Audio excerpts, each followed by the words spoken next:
Halo adik-adik, apa kabar? Semoga kalian selalu sehat dan bahagia. Kali ini Bunda cerita tentang kisah balas budi burung bangau.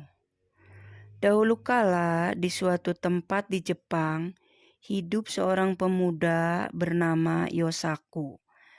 Kerjanya mengambil kayu bakar di gunung dan menjualnya ke kota.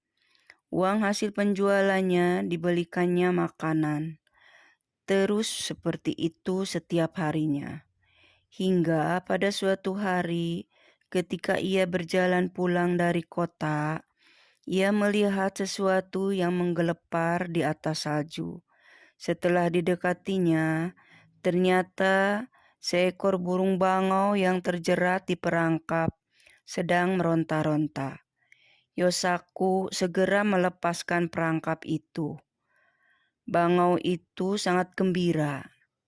Ia berputar-putar di atas kepala Yosaku beberapa kali sebelum terbang ke angkasa.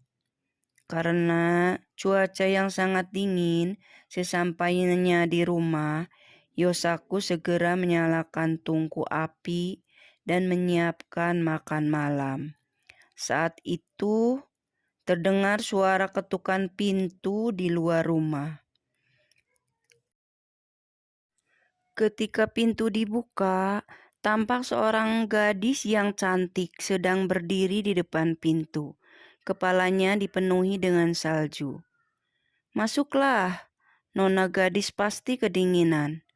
Silahkan hangatkan badanmu dekat tungku," ujar Yosaku. "Nona mau pergi kemana sebenarnya?" tanya Yosaku. "Aku bermaksud mengunjungi temanku, tetapi karena salju turun dengan lebat, aku jadi tersesat. Bolehkah aku menginap di sini malam ini?" "Boleh saja, Nona, tapi aku ini orang miskin, tak punya kasur dan makanan," kata Yosaku. "Tidak apa-apa, aku hanya ingin diperbolehkan menginap." Kemudian gadis itu merapikan kamarnya dan memasak makanan yang enak. Ketika terbangun keesokan harinya, gadis itu sudah menyiapkan nasi. Yosaku berpikir bahwa gadis itu akan segera pergi. Ia merasa kesepian. Salju terus turun dengan lebatnya. "Tinggallah di sini sampai salju reda." Setelah 5 hari berlalu, salju mereda. Gadis itu berkata kepada Yosaku, "Jadikan aku sebagai istrimu dan biarkan aku tinggal terus di rumah ini." Yosaku merasa bahagia menerima permintaan itu.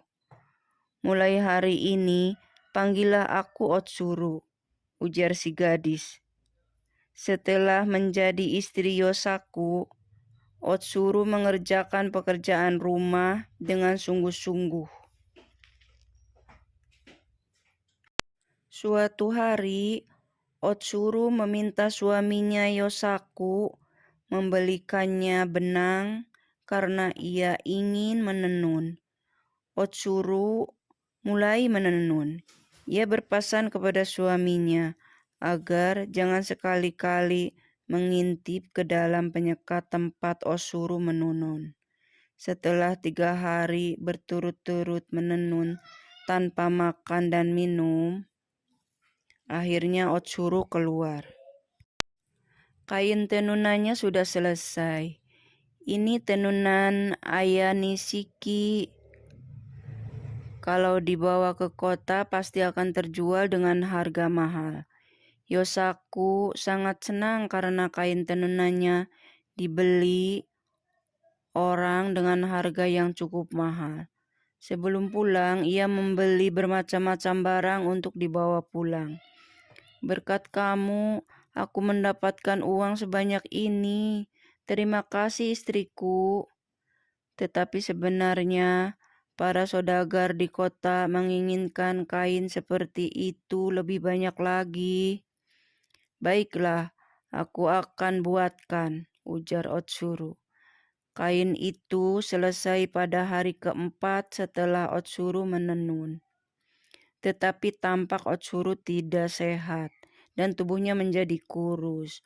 Otsuru meminta suaminya untuk tidak memintanya menenun lagi. Di kota, sang saudagar meminta dibuatkan kain satu lagi untuk kimono Tuan Putri. Jika tidak, maka Yosaku akan dipenggal lehernya. Hal itu diceritakan Yosaku pada istrinya. Baiklah, akan kubuatkan lagi. Tetapi hanya satu helai ya, kata Otsuru. Karena cemas dengan kondisi istrinya yang makin lemah dan kurus setiap habis menenun, Yosaku berkeinginan melihat ke dalam ruangan tenun. Tetapi ia sangat terkejut ketika yang dilihatnya di dalam ruangan menenun ternyata seekor bangau sedang mencabuti bulunya untuk ditenun menjadi kain, sehingga badan bangau itu hampir gundul kehabisan bulu. Bangau itu akhirnya sadar dirinya sedang diperhatikan oleh Yosaku. Bangau itu pun berubah wujud kembali menjadi Otsuru. Akhirnya kau melihatnya juga, ujar Otsuru. Sebenarnya aku adalah seekor bangau yang dahulu pernah kau tolong. Untuk membalas budi, aku berubah wujud menjadi manusia dan melakukan hal ini, ujar Otsuru. Berarti sudah saatnya aku berpisah denganmu, lanjut Otsuru. Maafkan aku mohon jangan pergi, kata Yosaku. Otsuru akhirnya berubah kembali menjadi seekor bangau. Kemudian ia segera mengepakkan sayapnya, terbang keluar dari rumah ke angkasa. Akhirnya, tinggallah Yosaku sendiri yang menyesali perbuatannya. Demikian adik-adik, semoga terhibur.